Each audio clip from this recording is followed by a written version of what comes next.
I still have never studied acting. I started acting when I was 10. For decades, Carol Lynley smiled through Hollywood's glamour, but behind the scenes, jealousy and betrayal nearly destroyed her.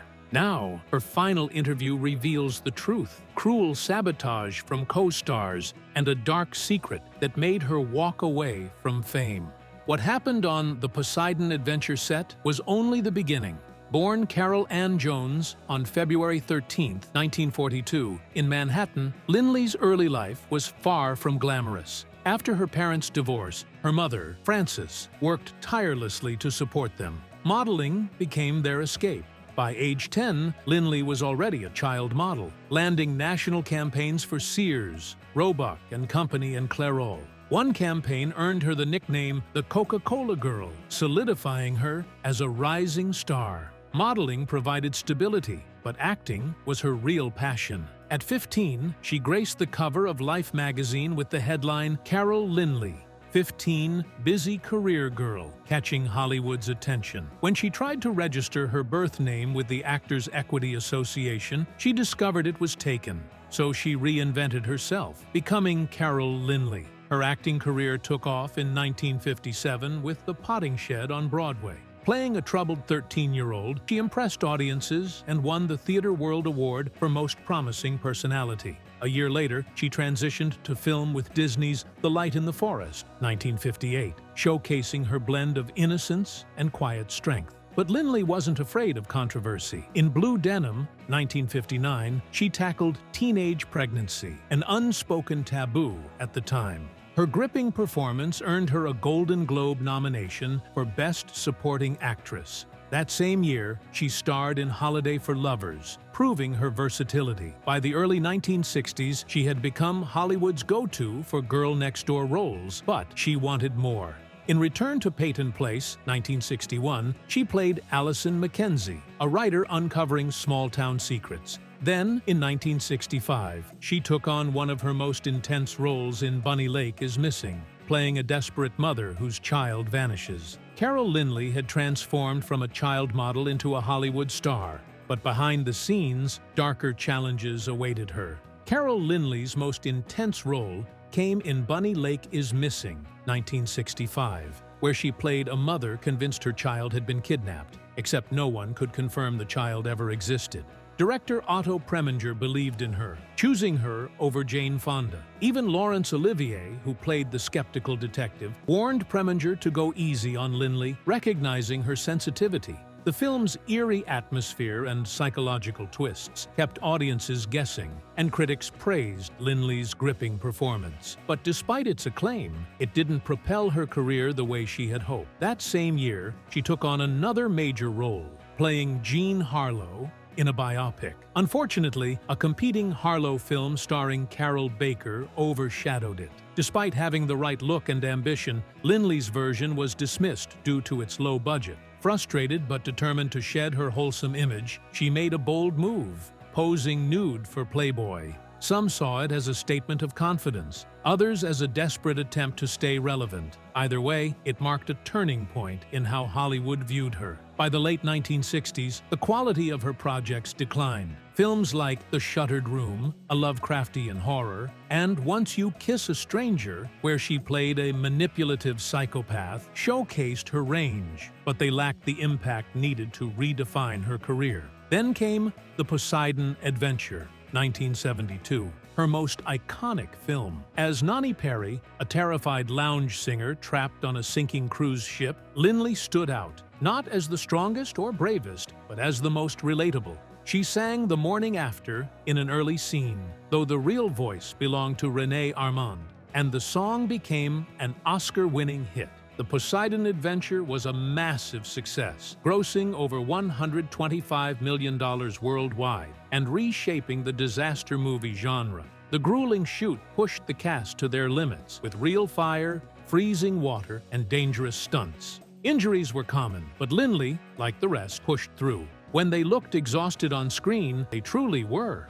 Beyond film, Lynley found steady work in television. She became a familiar face on Hawaii Five-0, The Man from UNCLE, and Fantasy Island, appearing in 11 episodes of the latter. Whether playing glamorous roles or eerie, mysterious characters, she made sure every performance left an impression. Carol Lynley's television career was just as versatile as her film work. She thrived in action-packed shows like Charlie's Angels, where she often played women with hidden motives, keeping audiences guessing. Whether in crime dramas like Kojak and Mannix, stylish thrillers like It Takes a Thief, or supernatural series like Night Gallery, she brought depth to every role. She also found success in TV movies, particularly suspense thrillers. In The Night Stalker, 1972, she played Gail Foster, the girlfriend of an investigative reporter chasing a vampire, helping make it the highest-rated TV film of its time. The Elevator, 1974, followed, a tense thriller about people trapped in a failing elevator, where Lynley's performance heightened the suspense. Off-screen, her personal life moved just as fast.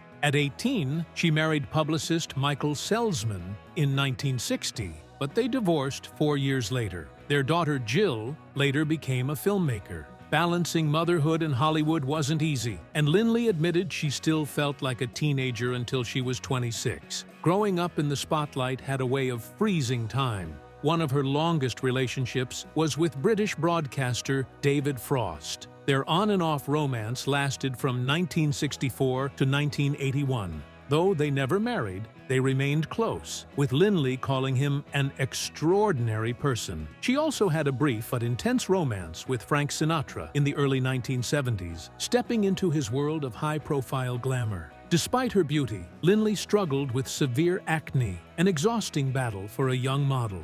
She spent years undergoing treatments, feeling trapped in a world that demanded perfection. Hollywood, too, never gave her the recognition she hoped for. She once joked about never receiving an Oscar nomination, comparing herself to co-star Shelley Winters, but behind the humor was a real longing for that moment. Carol Lynley wanted to be more than just another pretty face in Hollywood. She pushed beyond ingenue roles, taking risks that set her apart. In 1965, she starred as Jean Harlow in Harlow, a role that could have transformed her career, but the film flopped, becoming another setback instead of a breakthrough. She never played it safe. That same year, she made a bold move, posing nude for Playboy.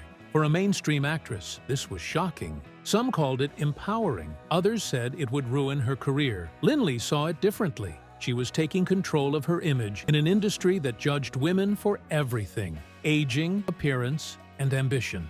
Male actors had it easier. They could take risks and still be respected. Women weren't afforded that luxury. The backlash was immediate, but she refused to let it define her. That same determination carried her through The Poseidon Adventure, 1972. The film was a massive hit, but the production was grueling. The cast spent long days soaked in water, facing real dangers on set. For the first 2 weeks, there were no safety measures. If Lynley slipped, she could have fallen 6 stories onto concrete. Tension behind the scenes only added to the challenge. Co-star Red Buttons resented her, making sure she faced the most dangerous stunts first. Shelley Winters, a Hollywood legend, was both talented and difficult. Lynley defended her until Winters publicly forgot her name during a live interview. It felt like a deliberate snub.